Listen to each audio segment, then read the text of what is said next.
Gato, ella es jefe del Departamento de Enfermedades de Parkinson y Trastornos del Movimiento de INEVA. Doctora, ¿cómo le va? ¿Qué tal? Muy Muy bien, buenas gracias. tardes, bienvenida. Gracias. ¿Es una enfermedad el Parkinson? ¿Está bien si decimos enfermedad? En realidad es interesante la definición porque sí, claro, es una enfermedad en el sentido de que afecta de alguna manera la calidad de vida de los individuos. Entonces es una alteración del estado de salud según menciona la OMS. Esta enfermedad en realidad lo que tenemos que tener en cuenta es que no es una sola enfermedad, si a eso es a donde apunta la pregunta, sino que bajo la denominación de enfermedad de Parkinson vamos a ver que hay distintas entidades con características comunes, pero que posiblemente no se manifiesten todas de la misma manera, con la misma intensidad y a la misma edad. ¿Y se puede confundir con otra enfermedad? Sí se puede confundir con otras enfermedades llamadas parkinsonismos, que son cuadros que remedan la característica de una enfermedad de Parkinson, pero que en su evolución o en su mecanismo de origen son absolutamente diferentes.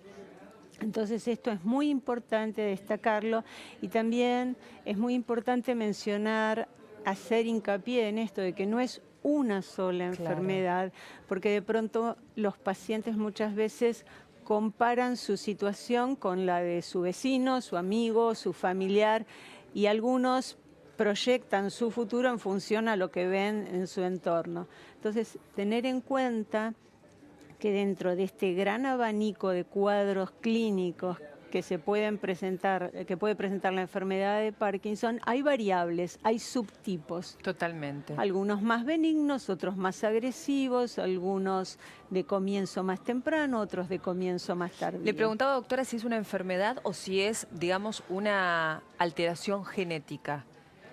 Bueno, en esta enfermedad, en lo que es enfermedad de Parkinson, sabemos que hay un componente genético en los mecanismos que la originan, pero que además hay otros componentes, algunos llamados epigenéticos o factores ambientales, que pueden influir o modificar. O sea, el factor genético aporta una parte del mecanismo, pero no es el único. Por ejemplo, en individuos expuestos a ciertos tóxicos, por ejemplo, a algunos herbicidas o algunas exposiciones a productos de fumigación en otra época, ellos revelaban una incidencia mayor de esta patología. Es decir, que además de lo genético, lo ambiental influye también. ¿Y cómo se detecta, doctora? ¿Qué siente el paciente? ¿Cuáles son los primeros síntomas? Bueno, eso es interesante porque en realidad hasta hace no mucho tiempo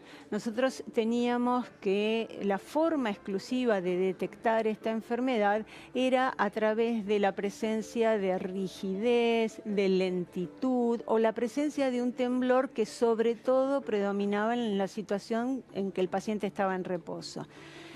Pero hemos aprendido a lo largo de todo este tiempo que antes de que aparezcan estos síntomas hay otras manifestaciones y son los que nosotros llamamos manifestaciones no motoras.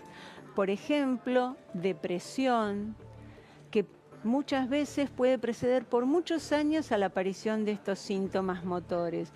Puede haber cambios en los hábitos del sueño, ciertas alteraciones en el sueño. Puede haber cambios en el olfato que puedan preceder por años a la aparición de la sintomatología. En ciertos individuos o grupos donde las familias hay una alta incidencia de esta enfermedad o donde se sospecha que hay un factor genético, estos pequeños datos de la depresión, el trastorno del olfato, la alteración del sueño, nos tienen que alertar y vigilar a ese individuo por la posibilidad de desarrollar todas las manifestaciones que hoy conocemos como enfermedad de Parkinson. ¿Y puntualmente qué es el Parkinson? En realidad es una afección que compromete a todo nuestro organismo. Si bien pensamos que exclusivamente afecta al sistema nervioso central, Claro, uno piensa eso. eso es erróneo. A punto tal, ¿por qué? Porque entre los factores que también se mencionan como premotores, existe la constipación. Y le digo esto porque en los últimos años han aparecido algunos trabajos que mencionan que la enfermedad podría tener su origen en nuestra flora intestinal. O sea, va a afectar en forma global al individuo.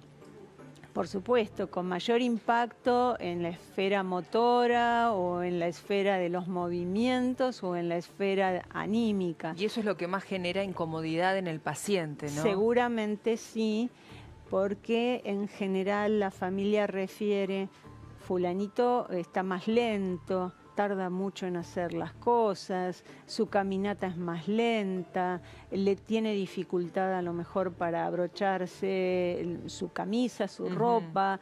Entonces, todo eso se pone más en evidencia. Muchas veces que un paciente tenga constipación o trastorno del olfato no va a repercutir en su relación social o en su actividad de la vida diaria, pero los síntomas motores y en algunas ocasiones síntomas cognitivos o síntomas conductuales, eso sí va a traducirse en un impacto en la calidad de vida. ¿Y siempre se da la aparición de la enfermedad en personas mayores o hay casos de personas muy jóvenes? Yo pienso en el caso del actor de Hollywood, ¿no? De Michael Fox, que tan joven le detectaron Parkinson. Claro. Bueno, justamente a raíz de esto que usted me preguntó al inicio, si se trataba de una sola enfermedad, existen formas juveniles que tienen una edad de aparición incluso antes de los 20 años, o formas de comienzo temprano que pueden ocasionarse o iniciarse antes de los 40 años. Estas variantes juveniles o de comienzo temprano, en general, no en todos los casos, puede vincularse a algunas alteraciones genéticas, algunas de ellas ya identificadas. De todos modos, el espectro de edades donde se manifiesta la enfermedad es muy amplio. Si bien inicialmente nos hemos focalizado en el adulto, Claro. tenemos que tener en cuenta que puede presentarse en individuos jóvenes. ¿Y dura eternamente una vez que aparece la enfermedad? ¿Llega para quedarse o puede durar unos años y luego retirarse? No, lamentablemente y por el momento es una enfermedad en la que no tenemos tratamientos curativos. No hay cura. Por ahora. Claro. Siempre es por ahora. La ciencia está avanzando muchísimo. Es difícil lograr una curación teniendo en cuenta todo este espectro y esta variedad. Pero lo que sí sabemos es que con las terapéuticas disponibles actualmente, y no solo farmacológicas, sino también lo no farmacológico, la actividad física, la dieta, el entrenamiento, todo eso va a ayudar a que los pacientes tengan una muy buena calidad de vida. O sea, ¿eso sería una manera de evitar que el síntoma siga avanzando? No es que siga avanzando, pero mejorar la sintomatología. ¿Y hay una manera de que el síntoma no avance tanto o no? Lamentablemente, los estudios que pretendieron analizar algunos factores como neuroprotectores, es decir, Claro. que frenen, por el momento han fallado en demostrar una neuroprotección. Pero sí, por ejemplo, hay factores de riesgo que se pueden reducir. Y de hecho es bien conocido que el consumo de café previo al inicio de los síntomas puede reducir el riesgo de desarrollar esta enfermedad, y localmente nosotros hicimos hace unos años una investigación donde el consumo de mate también se vinculaba a un menor riesgo de desarrollo de la enfermedad, pero es siempre reducir el riesgo. No Claro, es que claro. Y cuando la enfermedad ya llega y se presenta, ¿se medica? Sí, sí. En general, tratamos de iniciar un tratamiento lo más precozmente posible. Muy rápidamente. Exactamente. ¿Para qué? Para tratar de prolongar la calidad y mejorar la calidad de vida de los pacientes. Y nuevamente, tratando de hacer un abordaje holístico del paciente. Es decir, no es solo, la solución no solo va a venir por el consumo de un determinado fármaco, sino que también hacer actividad física, el acompañamiento de la familia, el no aislamiento, el seguir haciendo actividades, realmente eso va a redundar en un claro beneficio. Claro, porque puede ser una especie de círculo vicioso, ¿no? Que el paciente se vea limitado, imagino yo, a hacer ciertas cosas y que eso a su vez lo deprima. ¿Se dan los casos de igual manera en hombres que en mujeres?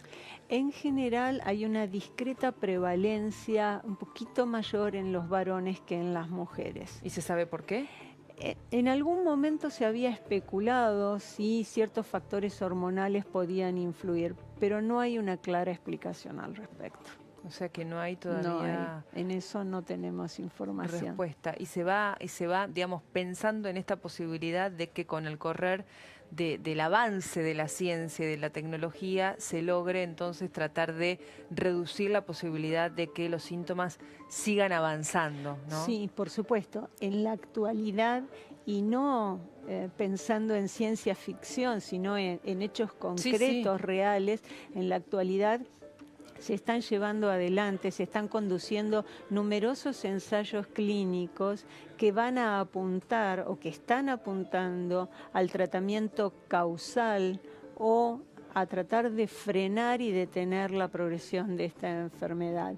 Y realmente hay algunos ensayos que están demostrando ser bastante efectivos, aún en una etapa experimental en humanos, estoy diciendo, en una etapa avanzada. Tendremos que esperar a los próximos años a ver la finalización de esos ensayos, los resultados. Pero realmente la terapia génica, ciertos abordajes de otras vías involucradas en la enfermedad, siempre se habla de la dopamina, pero no es el único factor que se altera. Entonces esas terapias realmente están siendo muy alentadoras. Y es una enfermedad muy instalada en Argentina, por último. ¿Cuántos pacientes hay con Parkinson en Argentina y en el mundo? A ver, en realidad en Argentina no tenemos una casuística exacta, digamos, un estudio de incidencia, pero sí podemos estimar que en la población mayor de 65 años tiene una prevalencia entre el 1 y el 1.5% de la población. Así que de ahí podríamos extrapolar los números y el número de individuos afectados. Lo interesante y lo importante es que además hemos aprendido a diagnosticar mejor, más precozmente, la población a través de la información y de la formación, tiene el acceso a los neurólogos más rápidamente y de esa manera poder hacer un diagnóstico, un abordaje más temprano.